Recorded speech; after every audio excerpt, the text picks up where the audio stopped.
versículo de número 39, está escrito assim: E muitos dos samaritanos daquela cidade creram nele, pela palavra da mulher, que testificou, e disse: Tudo quanto tenho feito.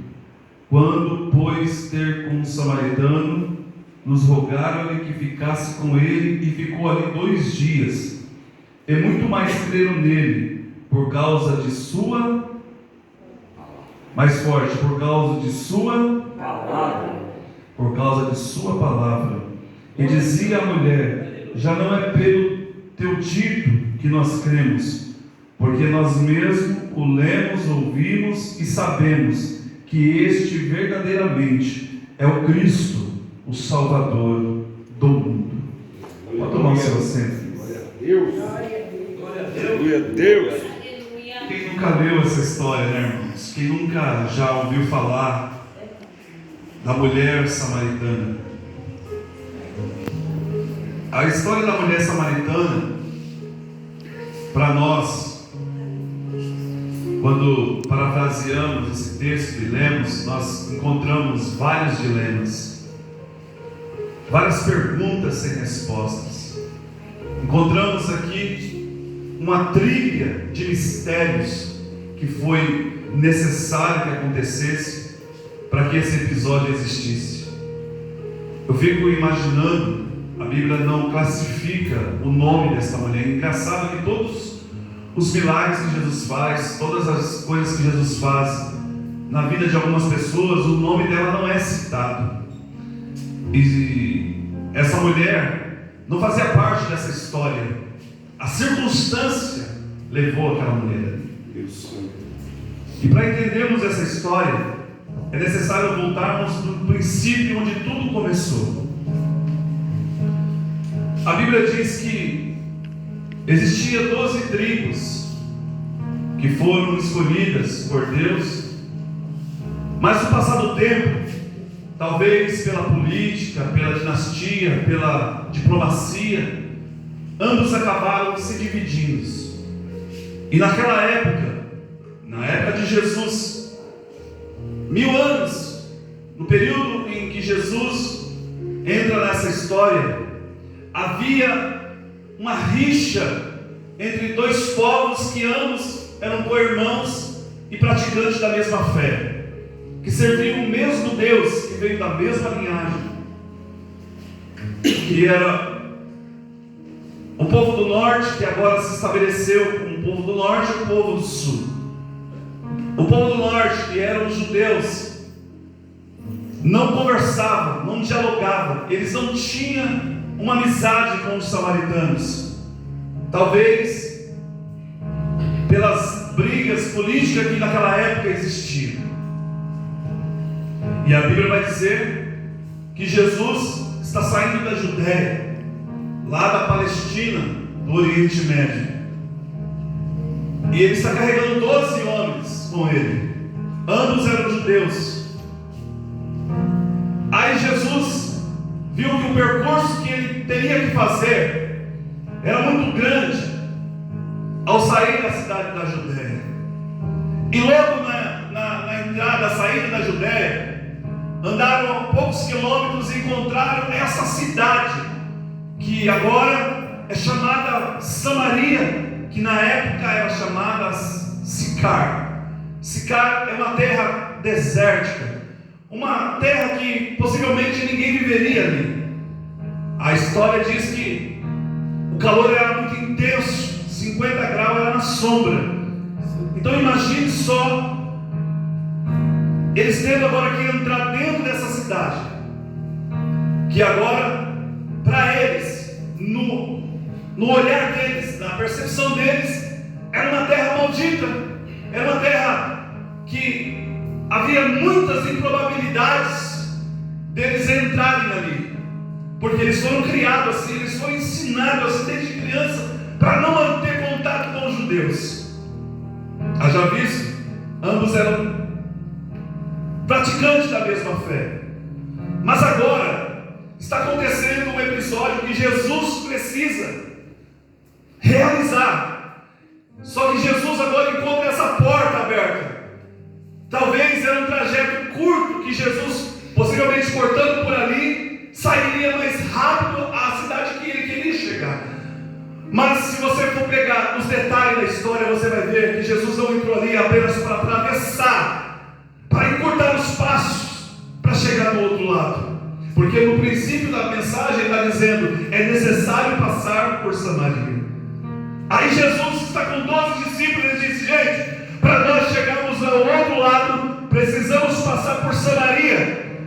Agora tente imaginar comigo, os 12 discípulos, que ambos são judeus, dialogando com Jesus, dizendo, Senhor, nós não podemos entrar aí. Aí Jesus, ele vai pegar os seus 12 discípulos e dizer, nós vamos entrar. E se vocês tiverem fome, vá ao mercado, compre pão para vocês. Eles pegam, seguem ao mercado para comprar pães. Jesus vai um pouco adiante e ele vai sentar à margem de um poço. Eu fiquei pensando, como é que alguém que vai entrar dentro de um deserto, ao invés de sentir, porque toda necessidade de alguém estar no deserto é sede, não é fome. Concorda comigo, pastor? Então, de tanto andar com Jesus, perderam as percepções. E agora eles vão para o mercado comprar pão, ao invés de ir para um poço beber água. Deus santo. Agora, se nós raciocinar e pensar como eu pensei, eu entendo por que é que Jesus pediu para que eles fossem comprar pães. Porque Jesus estava designado a um propósito. Ele tinha um objetivo ali. E ele sabia que se os discípulos permanecessem ali, iriam atrapalhar o propósito que ele tinha a realizar a vida de uma pessoa. Agora vamos voltar no início. Este poço foi construído por uma pessoa há 2000 anos antes de Jesus. Jacó, que cavou aquele poço.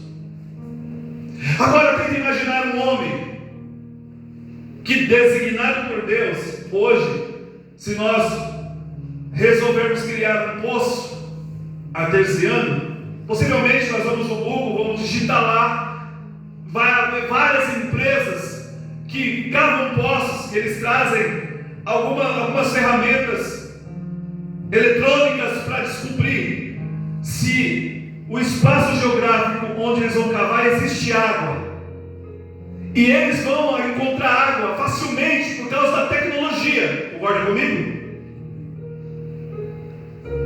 E eles vão dizer, aqui nós vamos cavar um poço. Eles vão pegar os seus maquinários, vão cavar um poço numa distância profunda até que a água venha germinar. É uma facilidade para eles, porque eles têm a tecnologia nas mãos. Agora volte há 2000 anos atrás, um homem só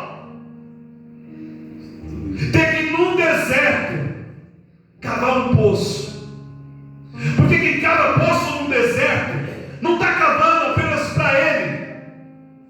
Porque se ele fosse cavar para ele, ele cavaria na sua casa, no seu quintal.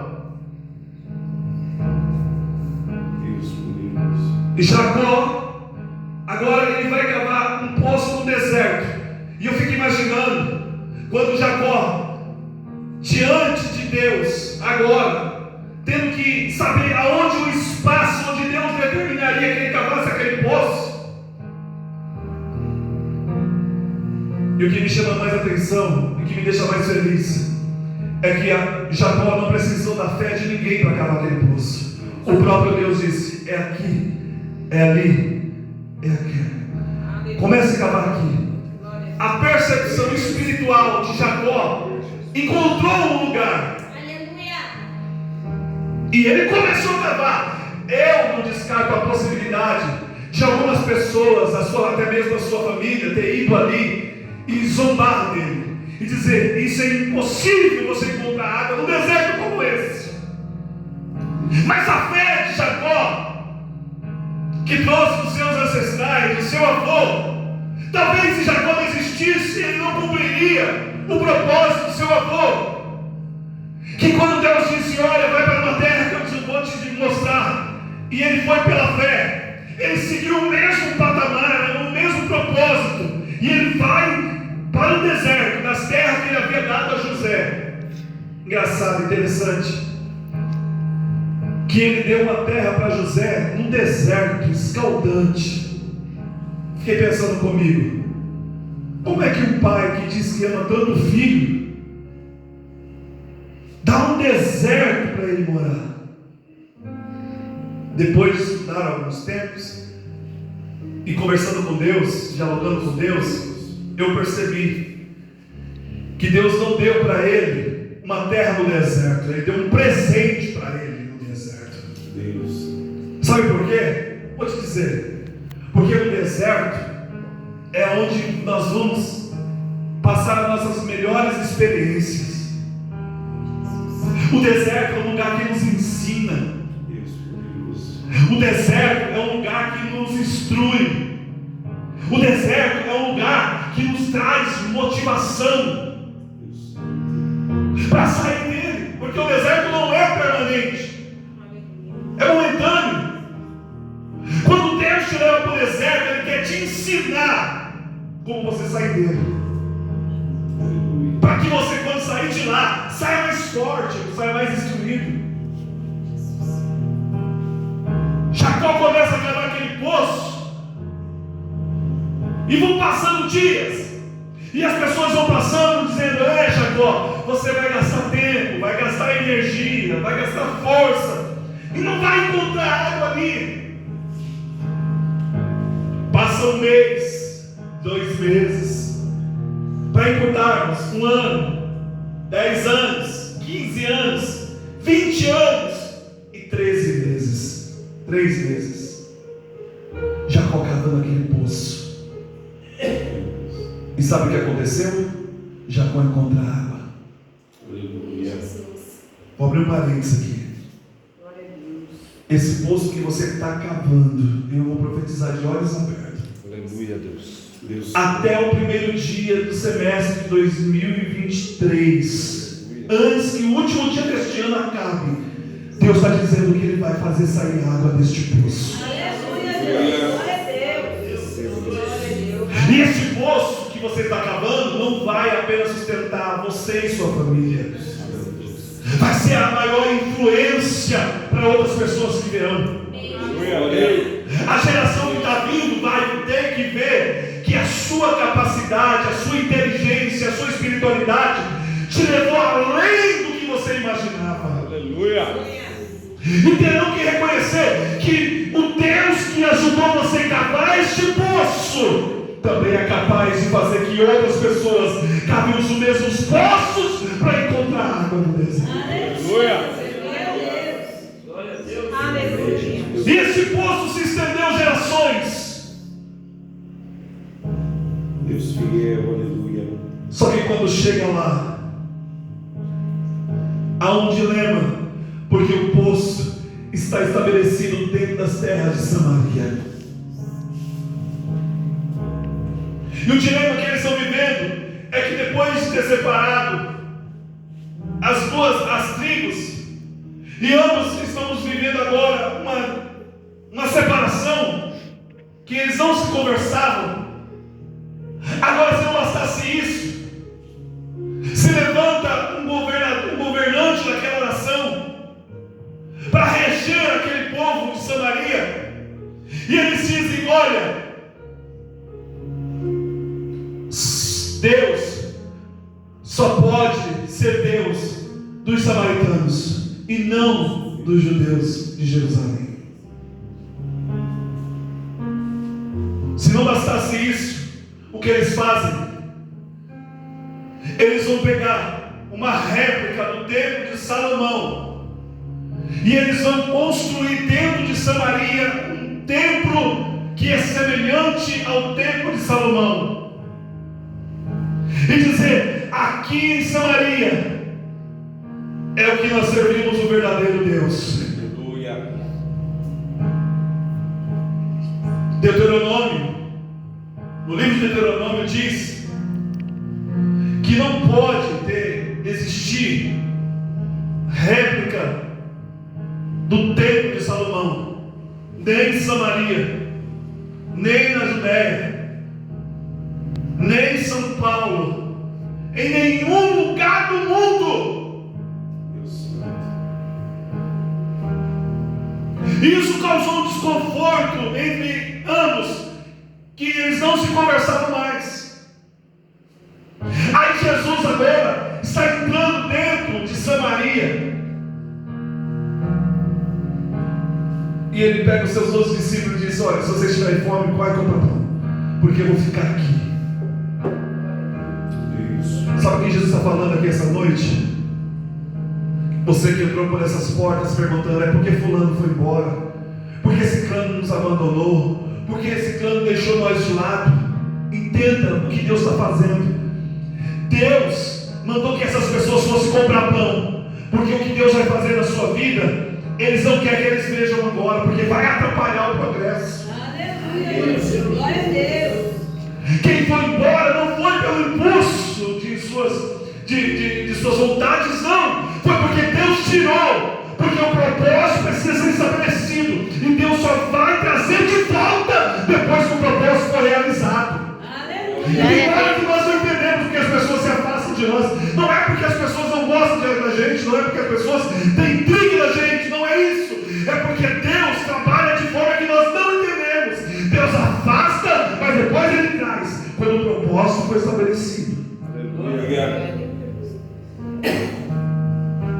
Porque o que Deus vai fazer na sua vida, tem pessoas que não vão entender. O que Deus vai fazer na sua família, as pessoas não vão compreender, não vão entender. Então Deus vai tirar do caminho, para que o progresso seja estabelecido. É assim que Deus trabalha. Quando Jesus entrou ali naquela cidade, o coração dele ardia, porque ele sabia que ele ia quebrar vários protocolos ali dentro. Jesus sabia da rixa que eles tinham. E Jesus não entrou ali para criar um desafio. Era uma missão desafiadora, sim era. Mas ele não entrou ali para isso. Ele entrou ali para um objetivo. E tudo ia começar diante de uma raiz. Para que toda a cidade soubesse que existe apenas um Deus mediador de todas as coisas. Deus poderoso. Vou falar uma coisa aqui para você, não se escandalize. Deus, ele não é evangélico. Deus, ele não é católico. Deus, ele não é budista. Deus não é feiticeiro. Deus, ele é Deus na sua totalidade. Deus de todas as coisas. Deus não é apenas Deus do Brasil para Cristo, da Assembleia de Deus. Embora algumas pessoas ainda nos chamam de primos, não de irmãos, Deus não é propriedade de ninguém, queridos. Ele é proprietário de tudo. Glória a Deus. E não adianta nós abrirmos a nossa boca para dizer que Deus só opera no lugar, porque Ele é Deus. E os samaritanos batiam no peito dizendo: Deus, só é Deus em Samaria. Aí Jesus indo para lá, está sentado lá ao meio-dia, num poço. Quem vai beber água ao meio-dia no deserto? Fale para mim. Quem vai levar os seus animais ao meio-dia para saciar a sua sede? Fale para mim. Quem ia beber água naquele poço ia às 5 horas da manhã, onde o sol não existia o sol, era sombra. Possivelmente existia uma fila ali, onde homens levavam seus animais para tomar água no poço, 5 horas da manhã. E é um mistério ali, porque quando Deus faz as coisas, Ele não faz aquilo que as pessoas podem fazer, Ele faz o que as pessoas não podem fazer. Glória a Deus. Beber água às 5 horas da manhã é muito fácil. E tem pessoas que buscam essas facilidades. Só que Jesus está sentado num poço ao meio-dia. E no deserto, a visão da gente engana. Porque ao invés de você ter uma visão, você acaba tendo miragem. Existiam pessoas conhecidas nossas que já foram para lá e disseram: olha, pastor, quando nós estivemos lá, nós andamos tanto naquele deserto que chegou um momento que nós encontramos poços de água, achando que era água, quando pulamos na areia, porque a visão era muda. Ao invés de você achar que está tendo uma visão, você vai ter uma miragem. Jesus está sentado ali e está vindo uma distância muito grande, uma pessoa impulsada por uma necessidade, não de água. Em volta de panos. Poderia ser um homem, poderia ser uma mulher. Mas na visão de Jesus, talvez ele não enxergava muito a distância, mas estava vindo ao seu encontro. E quando ela abre as suas vestes para pegar os seus baldes, para puxar a água daquele poço, ela escuta uma voz dizendo: mulher, dai-me água para beber. Agora imagine como imaginei. Aquela mulher, sendo samaritana, Jesus possivelmente, pelas suas indumentárias, ela já identificou instantaneamente sendo um senhor, rabi, judeu. Como é que pede a mim, que sou uma mulher samaritana?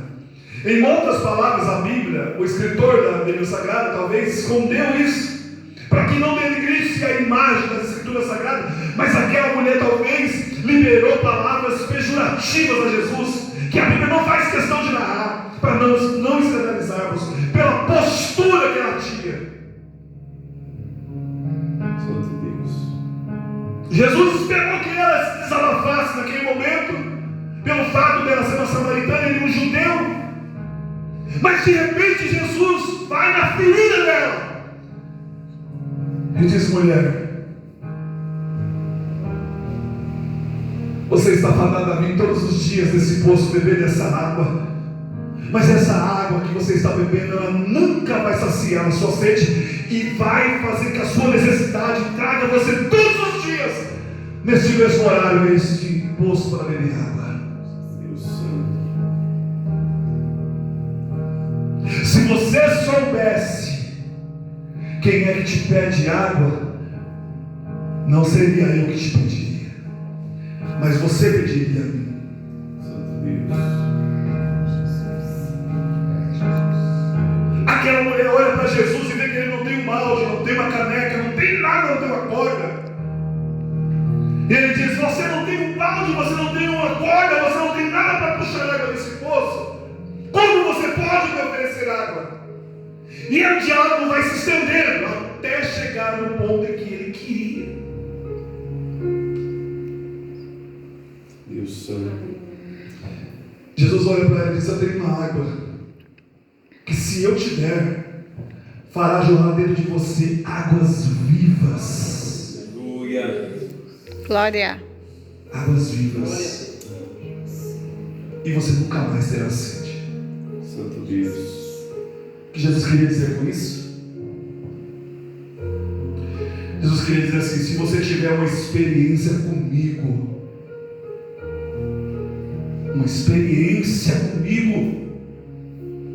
a sua vida nunca mais vai ser a mesma. Era isso que Jesus queria dizer.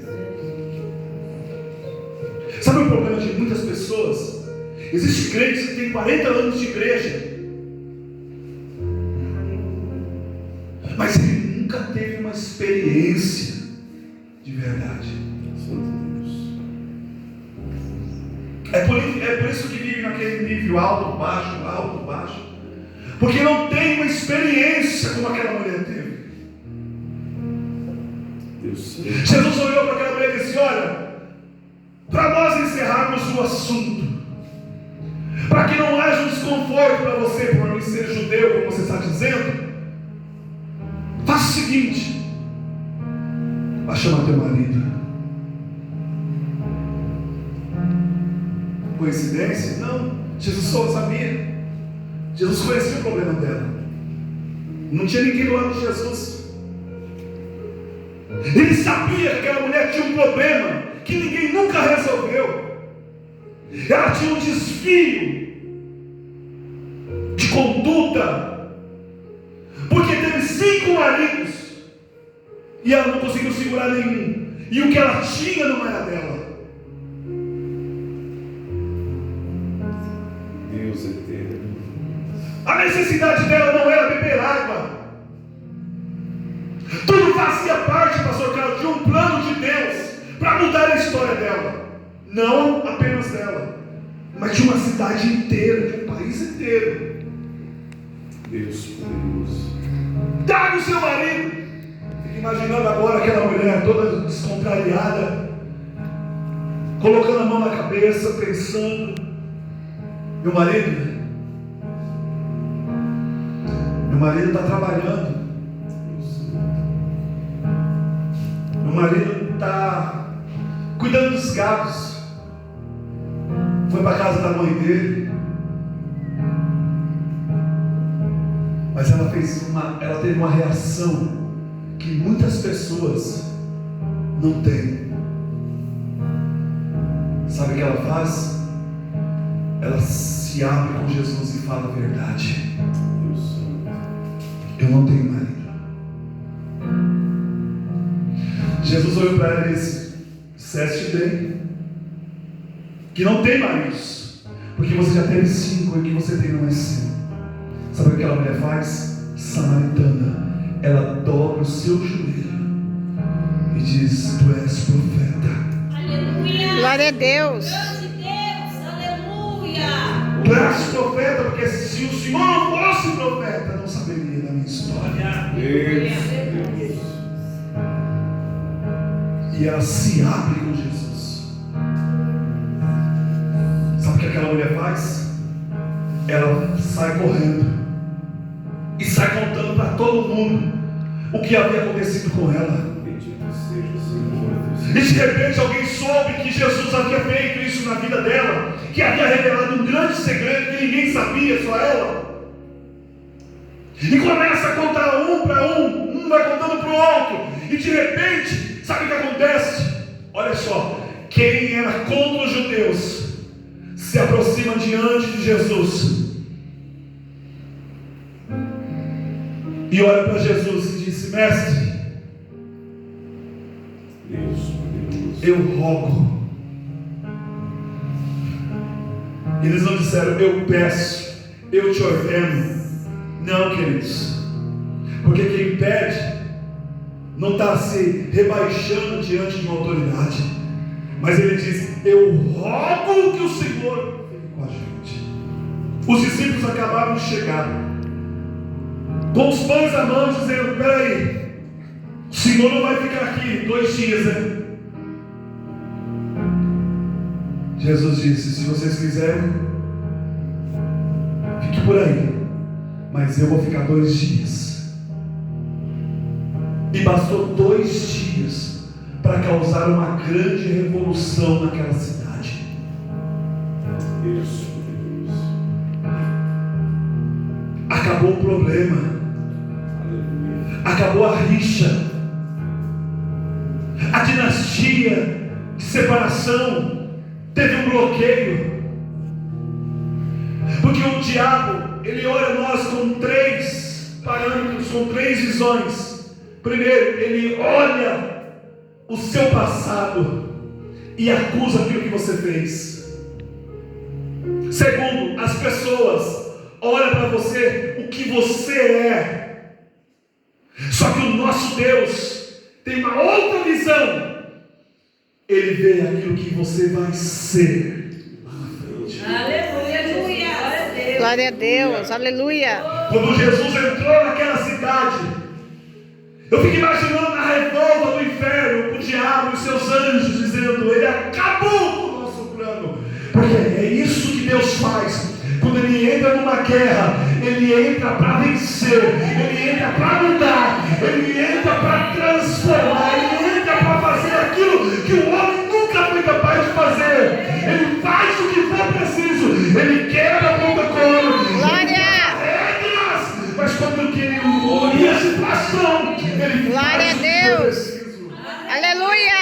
Eu estou falando essa noite que o meu Deus vai entrar na sua família, vai entrar na tua casa. Glória a Deus! Vai quebrar todas as regras que o diabo estabeleceu.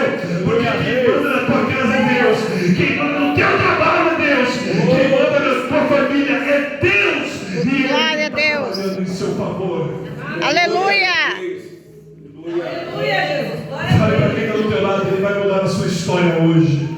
Vamos da tua história hoje. Glória a Deus.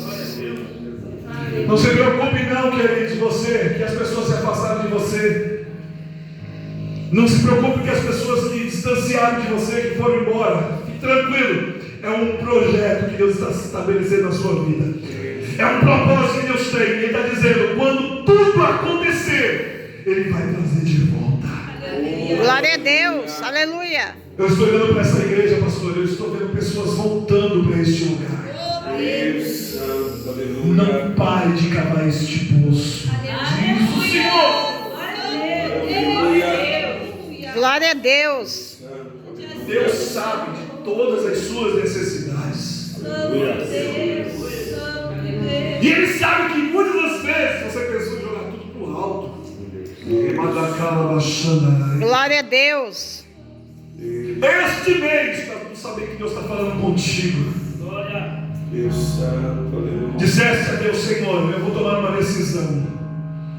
E Ele está dizendo: não se precipite, porque eu estou trabalhando. E o que eu estou reservando para a tua casa, para a sua família, para este ministério é muito grande. Que vai além daquilo que você possa imaginar. Deus está falando esta noite: tenha coragem e não cesse de cavar esse poço, porque vai fluir água dentro desse deserto. Glória a Deus. Aleluia. Glória a Deus. Falando que Ele vai te dar tanta energia, tanta força. Glória. Você vai Aleluia. superar esse desafio. Glória a Deus. E se prepare, porque Deus está subindo o nível dentro do teu ministério. Aleluia, Jesus. Glória a Deus. Glória a Deus. Aleluia. Escute, pastor, o que eu estou dizendo.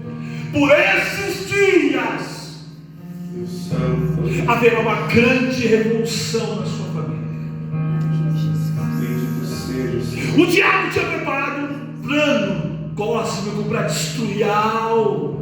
Até que me dará. Deus Santo, Mas o meu Deus já colocou as suas mãos e está dizendo: diga ela que eu estou bloqueando agora toda ação do inimigo.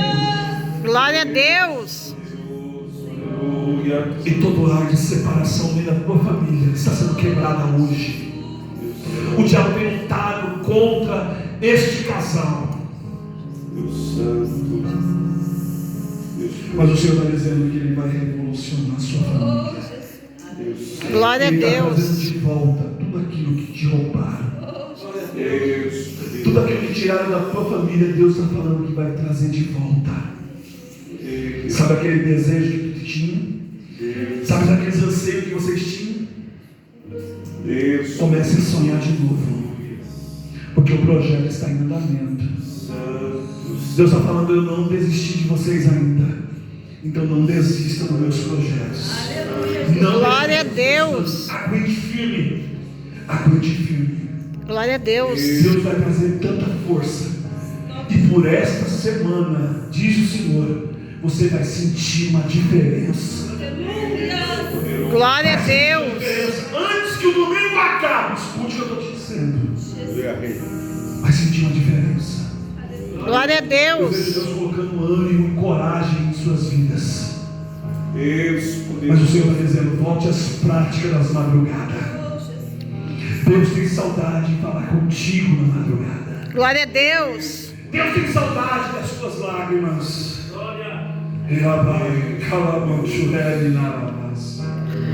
Ele está falando, volte às práticas da madrugada e entre no propósito, porque o que eu vou fazer vai deixar muita gente de boca aberta. Glória a Deus. Leve essa vitória para a tua casa. Não desista do projeto. Não desista do sonho. Não saia da fiação. Permaneça. O diabo tem feito de tudo para tirar o pilar de sustentação da sua casa, da sua família. Mas o meu Deus está falando, eu estou estruturando, estou reformalizando todos os parâmetros deste lugar, para que não desabe todos os projetos que eu estabeleci em suas vidas. Glória a Deus. Vitória nessa noite do pastor e da pastora, diga amém. Glória a Deus. Aleluia. Faça como Jacó. Faça como essa mulher fez. Aceite a vontade de Deus. Aleluia. Glória a Deus. Não seja um divisor de separação Deus Santo. entre para somar dentro dessa guerra. Nós estamos vivendo os últimos dias da igreja. Oh Deus. Eu não sei o que vai acontecer daqui a alguns dias, daqui a alguns anos, ou essa igreja pode até subir hoje, mas fique no propósito, não saia da fiação. Glória a Deus. Peça força para Deus, para que você suporte os dias ruins que estão chegando, Glória a Deus. e você verá o que Deus é capaz de fazer por suas vidas. Para finalizarmos, quando Jesus entrou ali, Ele salvou um país inteiro. Ele mudou as percepções, Ele mudou os pensamentos. E antes algumas pessoas diziam, Deus só é possível ouvir acima dos montes, dentro dos arranha-céus. Outros diziam, não, Deus pode também ouvir dentro dos vales. Jesus deu uma única resposta objetiva e concreta para aquele povo: nem em cima e nem embaixo, nem nos arranha-céus e nem dentro dos grandes vales. Mas vai chegar um dia em que eu vou procurar os verdadeiros adoradores que me adoram em espírito Aleluia, e em Jesus. verdade. Aleluia. Glória a Deus. Quer cumprir o propósito de Deus? Então faça isso. Adore a Ele em espírito e em verdade. Glória a Deus. Todas as suas fidelidades com Deus, porque Deus é quem cuida de você. Eu não posso fazer aquilo que Deus pode fazer por você, mas Ele vai fazer Glória a Deus. por você, pela tua família. Glória a Deus. Se Deus não fizer por você, ninguém fará, irmãos. Não há escapatória, não há como fugir. Algumas pessoas dizem, até nós comentávamos esses dias, eu e o pastor, algumas pessoas diziam, eu vou buscar, eu vou sair da igreja, vou para outra igreja, vou procurar uma igreja perfeita. Um dia eu falei isso para o irmão que me disse, pastor, eu vou atrás de uma igreja perfeita. Eu disse, um dia que você encontrar, me dê o endereço, me dê o nome da rua e o número, porque eu vou junto. Porque não existe uma igreja perfeita, porque a igreja não é esse quadrante. A igreja, queridos, somos nós. Aleluia. Se você vir para outra igreja, o problema vai atrás de você, lá onde você estiver. Então, cumpra o propósito aqui. Glória a Deus. Aleluia. O propósito onde Deus colocou você. Glória a Deus. Não temos para onde fugirmos. A igreja somos nós. Um dia eu disse pregando que o culto não começa na igreja. Há um hino que nós sempre cantávamos dizendo, quando eu cheguei aqui, o Senhor já estava. Irmãos, o Senhor já está na tua casa, saindo da porta da tua casa com você. Amém. Para chegar à igreja, para que você ofereça a Deus Glória. um grande e poderoso culto. Glória a Deus. Aleluia. Glória a Jesus. Faça como Jacó fez. Jacó ultrapassou os maiores limites da sua fé e provou, não apenas para ele, não apenas para sua família, não apenas para o povo da sua qualidade. Gerações passaram, 4.000 anos depois, o poço ainda está lá, e ainda flui água e sacia a sede de muitas pessoas. E quem passa por ali é obrigado, pastor Júlio, colocar as mãos sobre aquele poço, olhar para o céu e ter que dizer, Senhor, abençoa o homem que cavou esse poço e o Deus que o ajudou. Glória a Deus. Aleluia. Essa igreja um dia também foi um poço cavado. e supriu a necessidade básica de muitas pessoas que entraram aqui, e ainda vai suprir muito mais as gerações que ainda vão chegar. Deus abençoe sua vida. Deus dignifique sua família e te dê uma noite tranquila na presença de Deus. Amém, por isso? Bate palmas para Jesus.